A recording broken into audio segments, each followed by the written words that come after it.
Hello बच्चों, आज हम लोग पढ़ेंगे कक्षा 11 की आरोह 1 का पाठ 4 उसके प्रश्न उत्तर। हम लोग इसका सारांश पढ़ चुके हैं, विदाई संभाषण। अब उसके पाठ्य पुस्तक के प्रश्न देखिए और कुछ और एक्स्ट्रा इम्पॉर्टेंट प्रश्नों को भी हम देखेंगे। तो पहला प्रश्न है आपकी पाठ्य पुस्तक में प्रश्न अभ्यास में पाठ के साथ, शिव शंभू की दो गायों की कहानी के माध्यम से लेखक क्या कहना चाहता है। लेखक ने कहानी सुनाई आपको दो गायों की, शिव शंभू की, उससे वो क्या कहना चाहता था। लेखक ने शिव शंभू की दो गायों की कहानी के माध्यम से ये बताया कि भारत में मनुष्य तो मनुष्य, पशुओं में भी अपने साथ रहने वालों के प्रति लगाव होता है।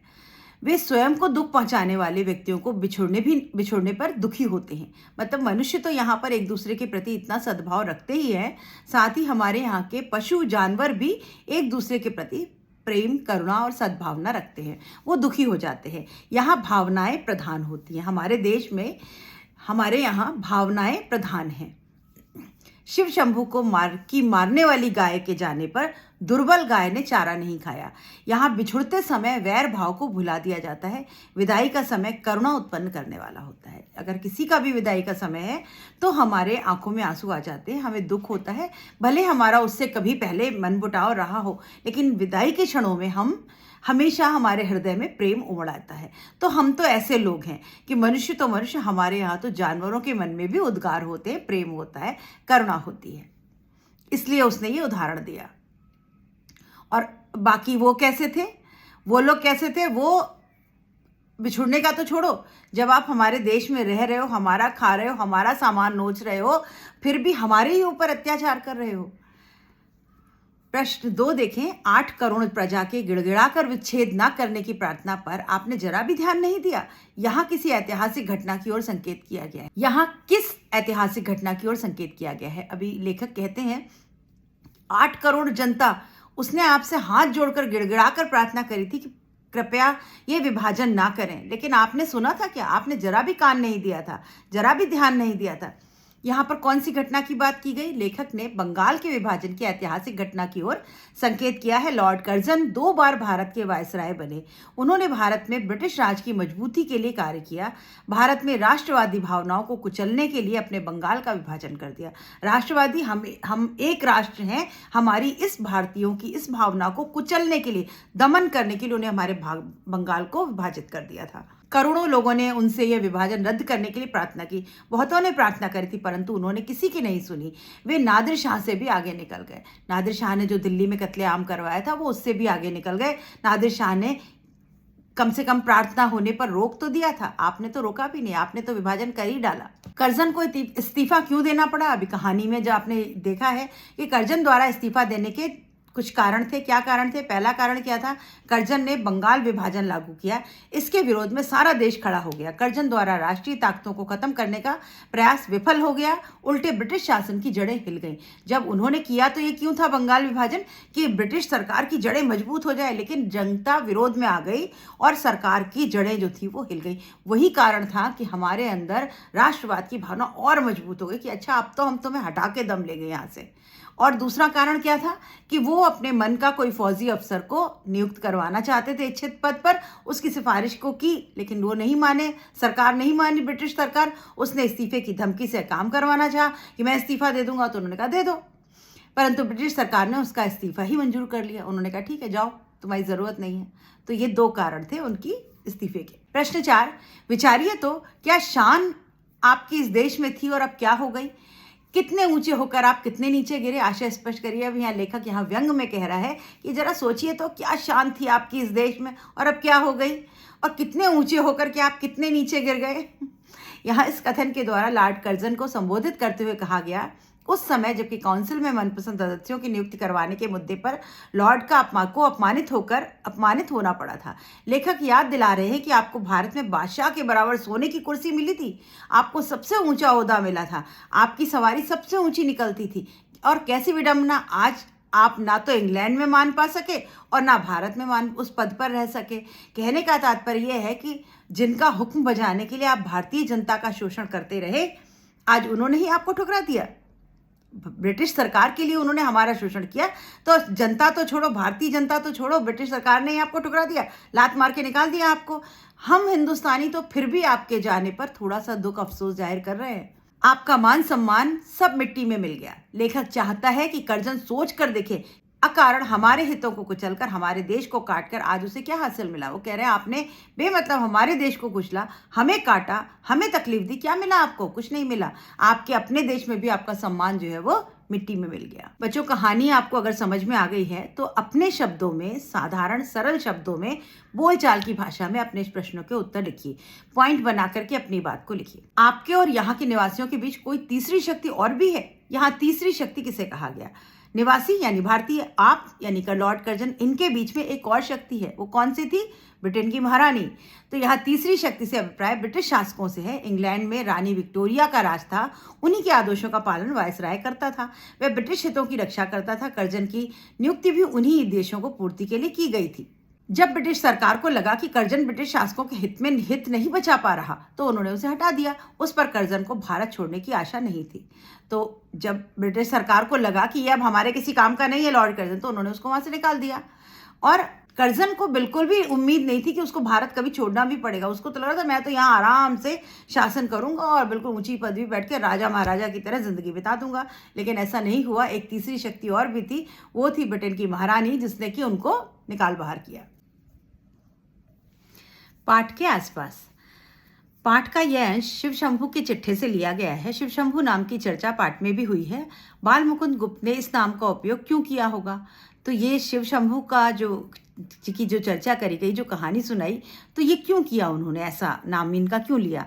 शिव शंभू एक काल्पनिक पात्र है जो भांग के नशे में डूबा रहता है। अभी ये जो हमारे लेखक हैं, इनका एक काल्पनिक पात्र है। इनके कई कहानियों में आपको ये पात्र में देखने को मिलेगा। और वो हमेशा नशे में डूबा रहता है तथा खरी खरी बात करता है और बिल्कुल जो बोलता है एकदम सीधा सीधा साफ मुंह पे बोल दिया करता है। ये उनका काल्पनिक पात्र है। जो यह पात्र अंग्रेजों की कुरीतियों का पर्दाफाश करता है। अब ये पात्र इनका क्या करता है? यहाँ पर अंग्रेज जो गलत काम कर रहे थे उसका पर्दाफाश यानी उसका खुलासा कर देता है, सबके सामने ले आता है। वो लेखक ने इस नाम का उपयोग सरकारी कानून के कारण किया है। कर्जन ने प्रेस की अभिव्यक्ति पर प्रतिबंध लगा दिया था। वह निरंकुश शासक था। उस समय ब्रिटिश साम्राज्य से सीधी टक्कर लेने की हालात नहीं थे, परंतु शासन की पोल खोलकर जनता को जागरूक भी करना था। अतः काल्पनिक पात्रों के जरिए अपनी इच्छा अनुसार बातें कहलवाई जाती थी। ये लेखन की एक तरीका है बच्चों कि जब लेखक अपने कुछ कहना चाहता है लेकिन सरकार द्वारा अपनी बात को कहने की स्वतंत्रता नहीं है। वैसे तो हमको हमारी बोलने की स्वतंत्रता है, हम कुछ भी बोल सकते हैं, कोई हमें रोक नहीं सकता, कोई कानून हमें कोई सजा नहीं दे सकता। लेकिन अंग्रेजी सरकार ने हमारे ऊपर शासन कर रखा था कि अगर कोई गलत बोलता था, कोई लेखक कुछ गलत लिखता था, तो उसको पकड़ के जेल में डाल दिया जाता था। प्रेस की स्वतंत्रता पर भी रोक लगा दी गई थी। तो अब इनको अपनी कोई बात कहनी है या कोई अंग्रेजों का कच्चा चिट्ठा जो है वो खोलना है, उनकी पोल खोलनी है, जनता के सामने लानी है बात, तो कैसे लाएं? खुद के नाम से बोलेंगे तो पकड़े जाएंगे। तो इसलिए कोई काल्पनिक पात्र बना लेते थे और उसके द्वारा अपनी बात कहलवाई जाती थी। कहो पकड़ो, किसको पकड़ोगे? वो पात्र काल्पनिक है, वो तो है नहीं असली में। तो ये जो शिव शंभू था ये काल्पनिक पात्र था और उसके जरिए वो अंग्रेजी सरकार की शासन की पोल खोला करते थे और उससे अपनी इच्छा अनुसार उसके मुंह से ये बातें कहलवाई जाती थी। तो ये बात याद रखने की है। शिव शंभू काल्पनिक पात्र था जिससे कि सरकार से बचने के लिए, उनके कानून से बचने के लिए इस पात्र का प्रयोग वो अपनी रचनाओं में, लेख में करते थे। प्रश्न 2, नादिर से भी बढ़कर अब आपकी जिद है। कर्जन के संदर्भ में क्या आपको यह बात सही लगती है? पक्ष विपक्ष में तर्क दीजिए। हाँ, बिल्कुल सही लगती है। कर्जन का संदर्भ, यह बात बिल्कुल सही है क्योंकि नादिर शाह एक निरंकुश शासक था, बड़ा क्रूर शासक था। उसने जरा सी बात पर दिल्ली में कत्लेआम करवा दिया। सबको जो मिल जाए, जो दिखे उसको गला काट के मार डालो। लेकिन आसिफ जाह ने अपने गले में तलवार डाली और उनके आगे झुककर कहा कि ये कत्लेआम रोक दीजिए। उसने प्रार्थना करी तो नादिर शाह ने वो रोक दिया था। तो लेकिन कर्जन से भी लोगों ने, 8 करोड़ जनता ने प्रार्थना करी, रिक्वेस्ट करी कि बंगाल का विभाजन ना करें, लेकिन उसने एक नहीं सुनी और बंगाल को विभाजित कर दिया। तो ये तो नादिर शाह से भी ज़्यादा ऊंचा क्रूर हो गया। तो ये बात बिल्कुल सही है। क्या आंख बंद करके मनमाने हुक्म चलाना और किसी की कुछ ना सुनना का नाम ही शासन है? इन पंक्तियों को ध्यान में रखते हुए शासन क्या है, इस पर चर्चा करिए। क्या है शासन बच्चों? शासन का अर्थ है सुव्यवस्था। शासन मतलब सुव्यवस्था, कुछ प्रबंध, कुछ मैनेजमेंट। तो यह प्रबंध जनता के हित के अनुसार होना चाहिए। कोई भी शासक अपनी इच्छा से शासन नहीं कर सकता। जिद्दी शासक के कारण जनता दुखी रहती है और उसके खिलाफ खड़ी हो जाती है। शासक को सभी वर्गों के अनुसार काम करना होता है। प्रजा को अपनी बात कहने का हक होता है। यदि शासन में कोई परिवर्तन करना भी हो तो उसमें प्रजा की सहमति होनी चाहिए। आप आज भी देख रहे होंगे, कोई भी बड़े निर्णय लिए जाते हैं तो जनता को उसमें इन्वॉल्व किया जाता है। आपने फेसबुक पे, मीडिया में ये करें कि ये करें, लिखिए यस और नो, हाँ ना। तो जनता की सहमति जरूरी है और अगर जनता किसी बात से असहमत है और आवाज उठाती है तो उसकी बात को सुना जाता है। जैसे किसान बिल पास हुआ, जनता ने आवाज उठाई तो वो उसमें से कुछ चीजें वापस लेनी पड़ी सरकार को। तो शासन कैसा होता है, वो जनता के हित के लिए होता है। जनता की बात को सुना जाता है, तभी वो शासन अच्छा कहलाता है। यहाँ पर सुव्यवस्था तो है ही नहीं, यहाँ तो राजा की मनमानी चल रही है, जो वो राजा चाहेगा वो होगा। ये प्रश्न 4 है, ये आपकी परीक्षा उपयोगी नहीं है। भाषा की बात देखिए, वे दिन रात यही मनाते थे कि जल्दी श्रीमान यहाँ से पधारें। सामान्य तौर पर आने के लिए पधारें शब्द का इस्तेमाल किया जाता है। यहाँ पधारे शब्द का क्या अर्थ है? पधारे मतलब आइए आइए, वेलकम है आपका, आप बैठिए आके। यहाँ पर पधारे शब्द का क्या अर्थ है? पधारे मतलब यहाँ से पधार जाए, यहाँ से चले जाए। तो यहाँ पर शब्द उल्टा प्रयोग में है। यहाँ पधारे शब्द का अर्थ है जल्दी से वो यहाँ से पधारे, मतलब यहाँ से चले जाए। ये हिंदी भाषा का प्रयोग है। प्रश्न 2, पाठ में कुछ वाक्य नीचे दिए गए हैं, इनकी भाषा को विशिष्ट प्रयोग भारतेंदु युगीन हिंदी हुआ है, उन्हें सामान्य हिंदी में लिखिए। अभी यहाँ कुछ वाक्य दिए गए जो थोड़ी आपको अटपटी भाषा लगेगी, उसको सामान्य शुद्ध भाषा में लिखना है आपको। आगे भी इस देश में जो प्रधान शासक आए, अंत को उनको जाना पड़ा। अब आपको इसको सही शुद्ध शब्दों में लिखेंगे तो कैसे? पहले भी, आगे मतलब पहले भी देश में कुछ प्रधान शासक आए, अंत में उन्हें जाना पड़ा। कहा, आप किसको आए थे और क्या कर चले? किसको आए थे और क्या कर चले? आप किस लिए आए थे और क्या करके चले? ये आपको शुद्ध में लिखना होगा। उनको रखाया एक आदमी नौकर न रखा। उनका रखाया आदमी नौकर न रखा, यानी उनका रखवाया, उनका रखवाने से, उनके रखवाने से एक आदमी को नौकरी पर न रखा गया। शुद्ध शब्दों में, सामान्य भाषा में।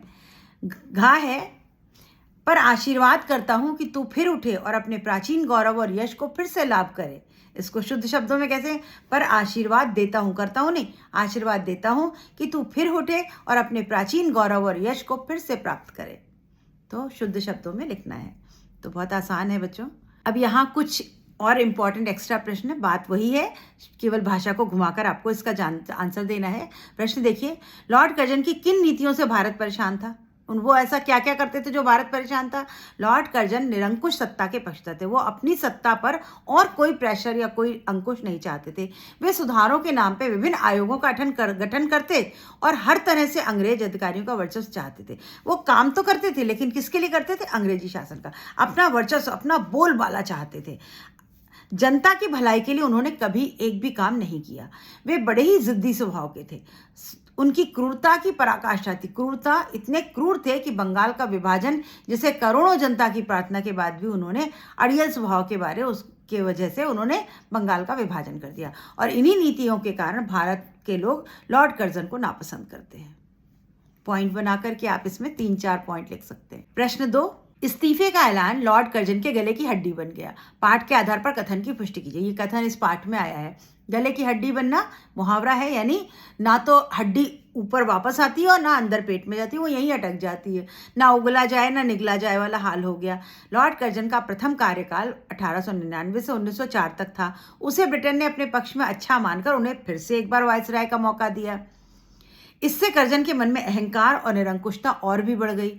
उन्होंने अपनी इच्छा से कुछ लोगों को की नियुक्ति की मांग करी। उन्होंने अपनी इच्छा से बोला, नहीं, इन लोगों को आप सेना में नियुक्ति दे दीजिए, जिसे ब्रिटेन ने पूरा नहीं किया। इसके बदले कर्जन ने धमकी दी कि मैं इस्तीफा दे दूंगा। उन्होंने सोचा, मेरे जैसा कुशल वायसराय जो चाहे कर सकता है, ब्रिटिश सरकार मेरा इस्तीफा लेगी, मानेगी थोड़ी ना। लेकिन सरकार ने इस्तीफा स्वीकार करके उन्हें वापस बुला लिया। अब कर्जन अपने ही किए काम में फंस गए, यानी अगर वो इस्तीफा की बात ना करते तो शायद माफ कर दिए जाते, पर क्योंकि इस्तीफे की बात करी तो सरकार ने उनका इस्तीफा स्वीकार कर लिया। अब वो जो डिसीजन था, उनका जो निर्णय था, वो गले की हड्डी बनकर रह गया। ना निगलते बन रहा था ना उगलते बन रहा था।